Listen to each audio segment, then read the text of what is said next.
Types of listening. In order to improve our listening skills, it helps to understand the different types of listening. Today, we'll talk about 5 different types of listening. Appreciative or recreational, empathic or empathetic, comprehensive, sometimes known as informational, discriminative, and critical or evaluative. Let's start with appreciative. It's the one we probably enjoy the most. Appreciative listening is usually in the form of listening to music, melodies, rhythms, beats, sounds. If you enjoy guided meditations, you are engaging in appreciative listening. If you're listening to your favorite song, you're engaged in recreational listening. If you're trying to go to sleep and you're listening to sounds of nature, such as rain, water, droplets, maybe thunder, you're engaged in mindful listening. If you're listening to poetry or an inspirational speech or talk, you're also engaged in appreciative listening. Do you enjoy listening to audiobooks? Also, that's appreciative listening. It's the one we enjoy the most because it's usually the less stressful. And we usually engage in this type of listening when we're trying to relax, get calm, put ourselves in a positive or better mood, or engage in something that we like to do. Okay. Another example of this kind of listening is to think about the environments in which this listening takes place. So for appreciative listening, we have different settings. If you were in a live concert for a rock band, the entire atmosphere, the crowds, the energy, the vibe, the movement of the band on the stage, all the natural sounds mixed with the musical instruments, the songs, the voices singing, and people yelling or screaming. So that is a unique experience of listening. If you are inside in a closed-door concert, maybe listening to an orchestra or listening to an opera, that is a different kind of listening because the expectation is more quiet.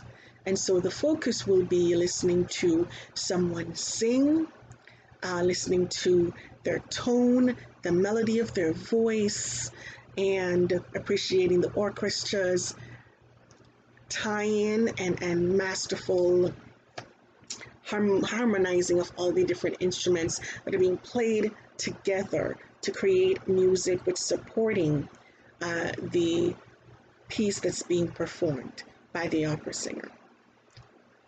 So there are 3 different elements that we can talk about with appreciative listening: presentation, perception, and past experience.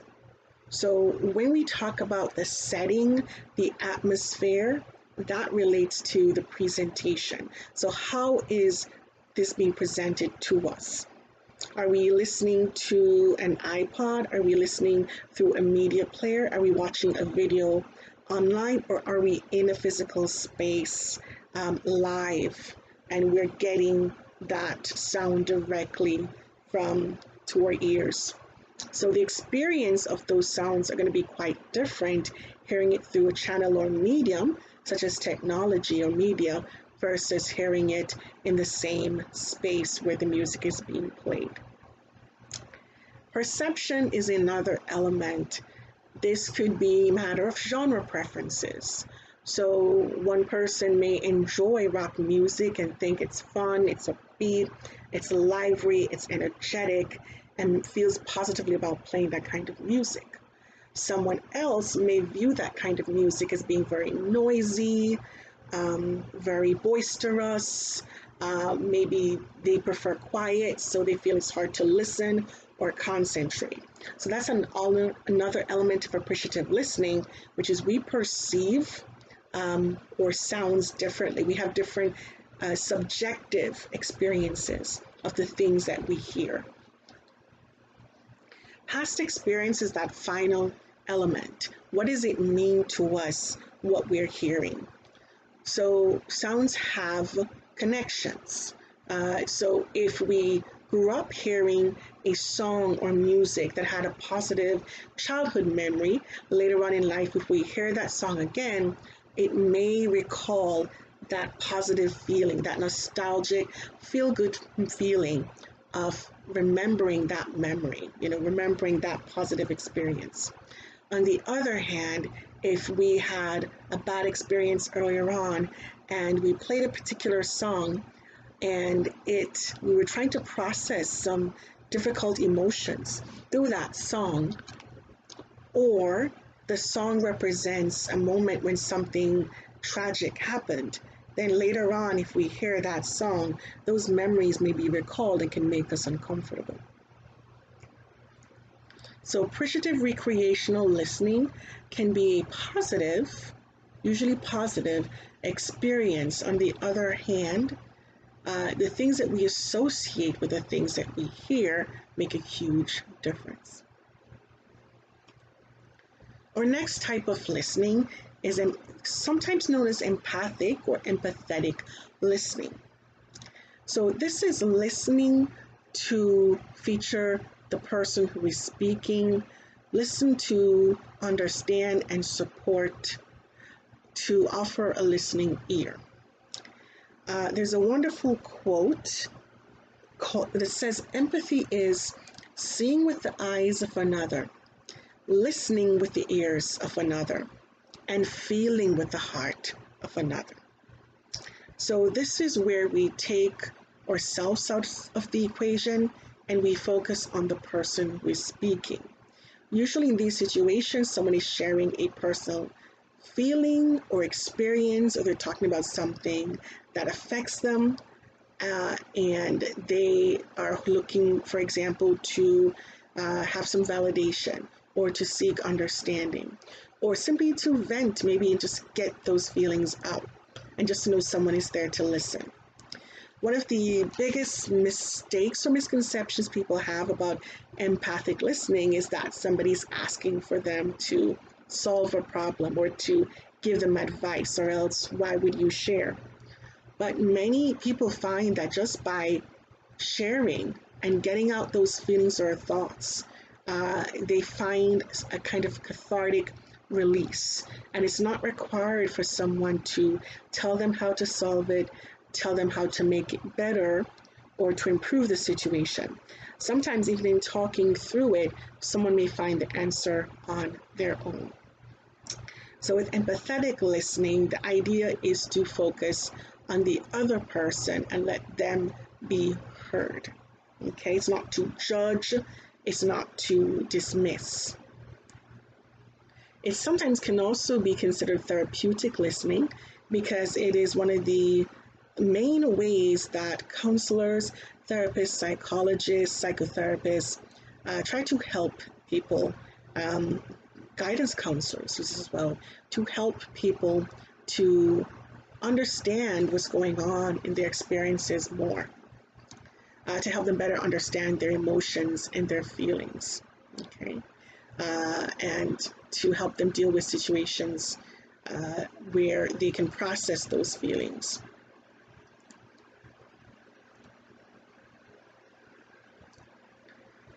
HappierHuman.com has 9 great tips to develop empathic listening. First one, it's not about you. Remember that this is about the speaker. It's not about how we feel.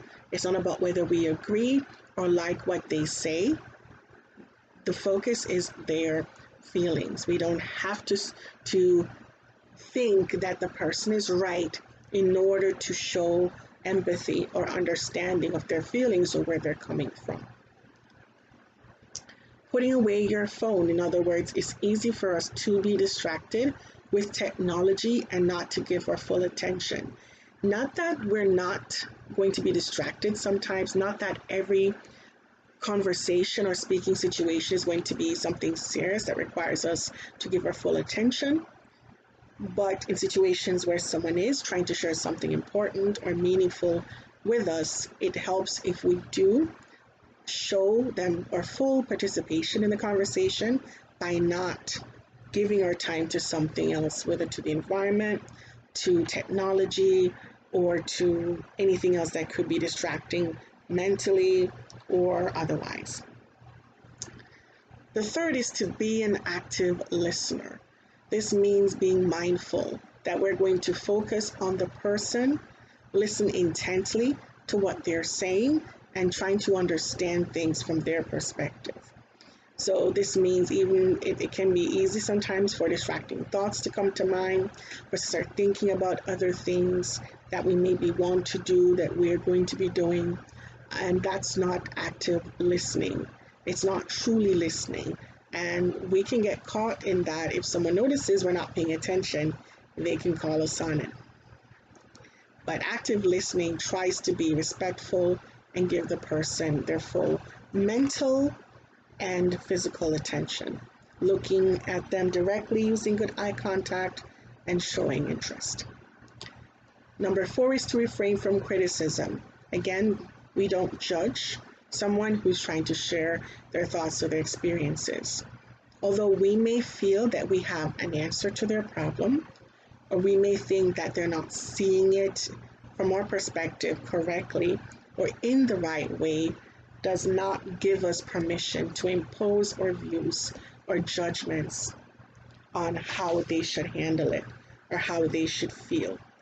That's a choice they make for themselves. They don't have to do what we want them to do or see things the way we want them to see things. They have that right to simply have their own perspective and to figure things out how they choose to.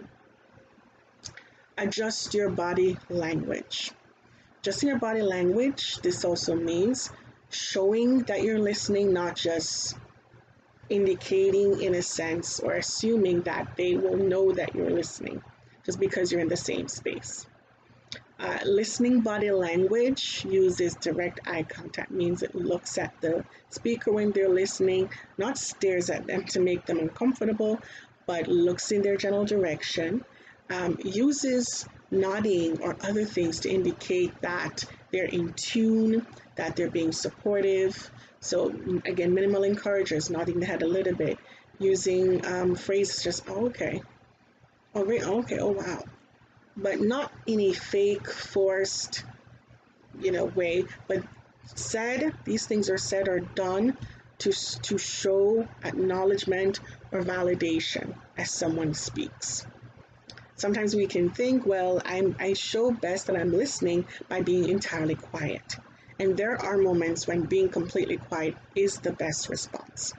But people sometimes do like to have some kind of response from the listener to know that they are on track and they're paying attention or that they're on the same page. So it helps to use those minimal encouragers. Oh, okay. Oh, cool. Right. Oh, yeah, I think I've heard that too. Okay. The next is paraphrase your conversational partner. So that's number 6. So if you are actively listening, in order to show or check that you understand, it may be good to restate what your speaker is saying, but in your own words, as a way to check in with them that you understand. So when you say that this particular situation is difficult and challenging because of these experiences, you're saying that it's tough and you're not sure how to approach it. Is this what you mean? So you try to rephrase it, but on their terms, based on their thought patterns or what you think they are trying to communicate as far as the main idea or what's important for them. And they can then say, yes, that is it, or they can say, not exactly, this is what I'm trying to say. So they can correct and repair or try to reframe it or reword it until they feel like you have that understanding. The next, number 7, is ask open-ended questions. This means you're not looking to ask questions to get responses you want, but you want them to feel comfortable, trying to explore and understand, maybe to help them figure things out, but also just to show interest. So asking open-ended questions could be, so what do you think you want to do? Or how do you feel after, discussing all that? So this allows the person to take the conversation in the direction of where explaining how they feel, and you're not telling them what to do. So you don't necessarily want to say, so how do you plan to solve this? Because maybe the issue or question is not a matter of solving, but acknowledging what's going on. And maybe they don't feel empowered at the moment to feel as if it's something they can solve. Maybe they're just still processing what's happening. And this takes us to the next one, number 8, which is stop giving unsolicited advice. And we don't want to assume that simply because someone chose to share something with us that they're necessarily coming to us to determine or dictate how or tell us how to resolve it. Again, we may have the best of intentions. We're trying to help. We're trying to be supportive. We want to see them get better or put them in a better mood. However, it's not necessarily the healthiest, the best response. Sometimes it can feel like it's walking over someone's feelings. It can seem very sort of dismissive to say, well, if you're not asking me to solve it, then why am I listening? Why talk about it? Sometimes the assumption, it can seem as if talking about something is somehow kind of weak or a useless activity, to just talk about it, as if there's nothing that can be beneficial about simply talking it out, when there are multiple benefits that can be had from talking out a situation. Number 9 is don't fill up the silence. Sometimes we're comfortable with silence because, again, our larger world sometimes tends to be very fast-paced and quick, and so there's a general tendency to want to fill up each pause or each quiet, and we tend to think of it as being awkward or uncomfortable. And this is why we use so many filler words, because we feel if we don't say anything, then people are going to think that we have nothing to say, or we don't know how to express ourselves. And so we think something is wrong or bad with having some kind of silence. But in this kind of listening especially, sometimes silence can be the best thing in the world. Just to let the silence lay, not force anything, not push someone to say something they don't want to say, or to assume that something needs to be said to fill up the time. Sometimes letting someone be quiet can actually be the most important thing that they need in that moment. It's just to be there with them. For example, if someone is going through a difficult situation where tragic, or they've lost someone, or they have lost something important in their life, sometimes there's nothing someone may say that can really help them deal with that. So someone just simply sitting with that person may be the best thing they can do to be empathetic. Just to be there to listen when they want to talk, or to sit in silence if that's what they need. Sometimes nothing needs to be said. So those tips are taken from happierhuman.com. It's not about you. Put away your phone. Technology can be a distraction. Be an active listener. Refrain from judging or criticism. Adjust your body language to listening body language. Paraphrase your conversation partner's thoughts or ideas to check in. Ask open-ended questions to facilitate sharing for them on their own terms. And avoid giving unsolicited advice. If you do want to give advice, ask permission.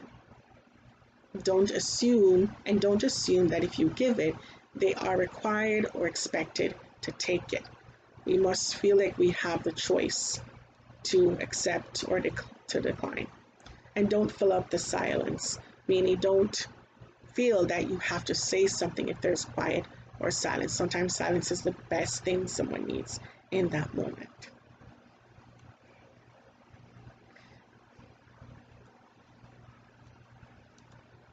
Our next listening is comprehensive and informational listening. It's the kind of listening in which we're seeking. Comprehensive listening is one of the key types of listening. Just as Alex Lyons just jumped in and said, Alex Lyons has a channel on YouTube where he shares quite a few videos in communication, public speaking, and he's a communication coach. I recommend listening to him when you have the opportunity. Comprehensive listening is often associated with listening to a lecture or a talk in which the information is key. Comprehensive tends to have a holistic meaning. You aren't trying to understand the main or central idea of the speaker. What is the main point? What's the key message? The informational aspect comes in when maybe you need to understand also some details, maybe trying to figure out the structure of the talk, key points, subpoints, details. This is probably most associated with classroom, taking a course, okay, listening to a professor lecture on a particular topic. This could also be listening to the news or listening to an educational video. The idea is to learn from the information, to take it in, and in some cases to remember that information later on. Could be for a test, an exam, or to recall for another talk or presentation or for further use.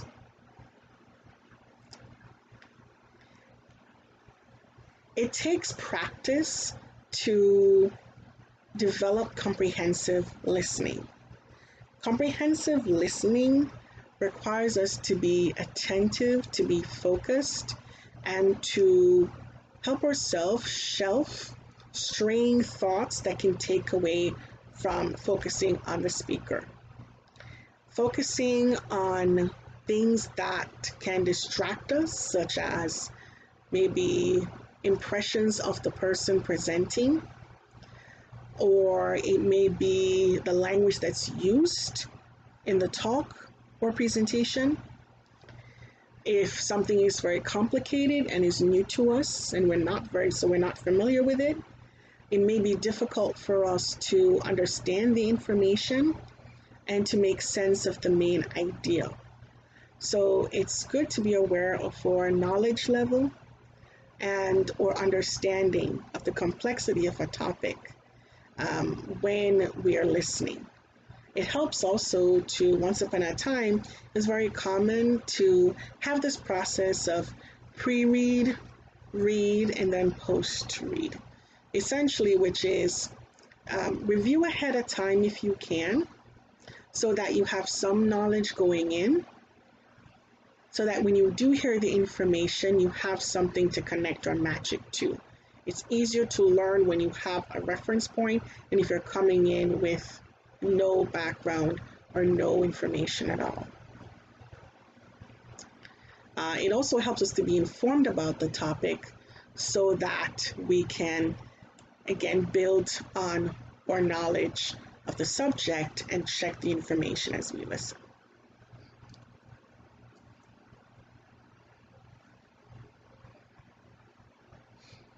The next type of listening is discriminative listening. Discriminative listening is not about meaning or understanding. So comprehensive listening was about understanding the speaker, understanding the message, the main ideas, the key points, and some details. But discriminative listening is just about the ability to discriminate sounds. So if you're standing and just listening to your environment, can you pick up different sounds that you hear? If you're in a group of crowded people, Okay, can you recognize if there are different languages being spoken? Just based on the sounds, the rhythm of sounds that are typical of particular languages. Going back to the physical environment or nature, can you pick up a sound of running water? Can you identify the sound of birds singing? Can you identify for example, so you're listening to music in a video and you don't see the band playing, can you discriminate whether the band or someone in the band is playing a guitar, a cello, a violin, or a drum? So discrimination is the ability to interpret or pick up the varying sounds that we're hearing. So can you pick up on different sounds? That can be a very engaging and enlightening activity, and it will teach you to be more observant. It will help you to become more observant of your environment and to notice more of what's going on around you. To just sit and listen and just pay attention to the different sounds that you're hearing.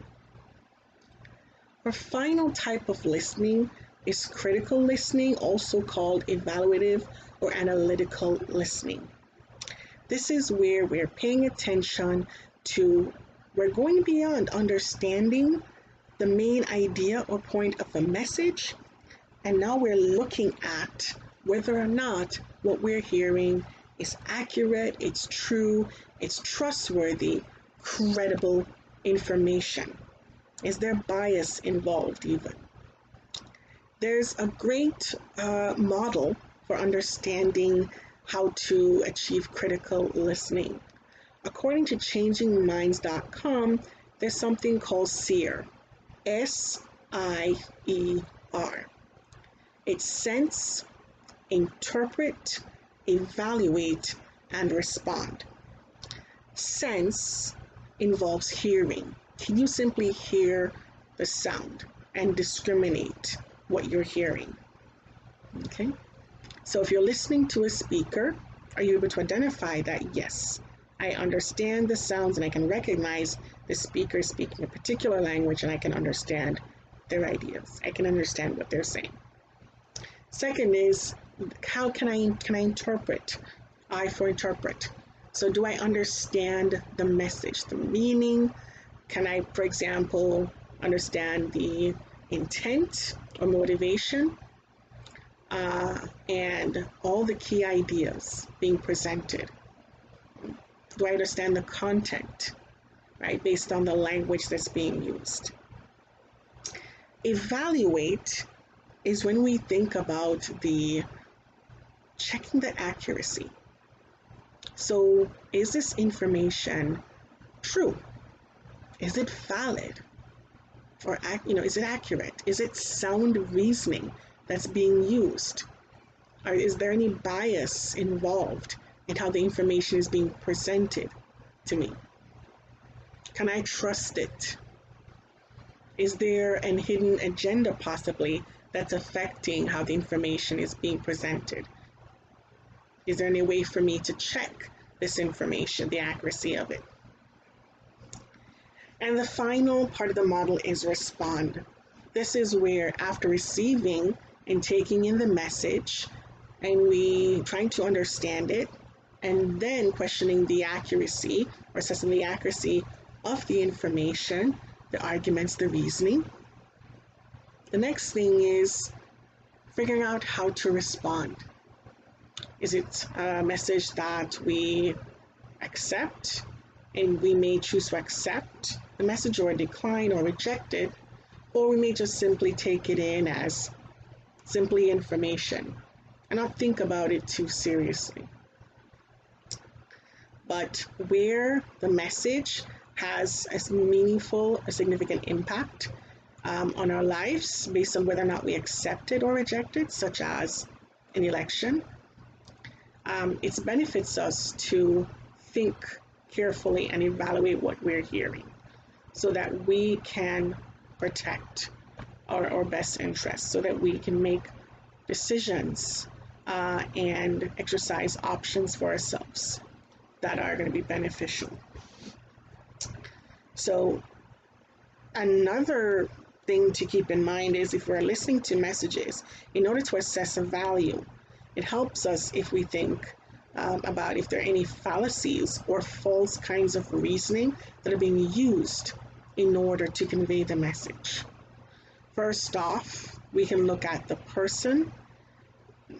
The one aspect of that is not judging the person because we don't like the message. So there, from one perspective, when we do not like a person, we have a concern about their character, it can be easy to dismiss their message as invalid. However, that's a false kind of reasoning, because although you may not like someone, it does not mean that what they're saying is false, or what their argument is not valid and can't be trusted. On the other side of this, many would say credibility matters. So if someone has not been truthful or ethical or credible, then there is going to be a question of, should I be too quick or rushed to accept the information that's being presented if there is a history of information from that person not being credible? This may also mean questioning our own biases, whether or not we're being too quick to accept something based on our personal feelings. There are two ways to look at this: false positives and false negatives. False positives are falsely perceiving a message as good, as great, as well-reasoned and credible when it's flawed. So not noticing the fallacy in the argument and not questioning what is being said, but because it connects with us, we like it, we positively respond to it, and we think it's a good message, or we think it's a great argument because we agree with it and we support it. False negatives are the other side, which is a message that may be credible and good, well-reasoned and thoughtful, may be discarded or disregarded and dismissed as a bad, flawed, or unreasonable message. Again, this goes to potential bias in how we think about the speaker and how we perceive the message that we're hearing. So personal feelings can hugely influence how we receive messages. So just to quickly recap, that it's important for us to understand different types of listening so we know how to use the right kind of listening in each situation, and that we know how each listening works. It will make us more stronger, more effective, active listeners. And it will improve our confidence in our communication skills and build your communication competence. The 5 types of listening we discussed today. We started off with appreciative listening, then we looked at empathetic listening, comprehensive listening, discriminative listening, and critical listening. Thank you.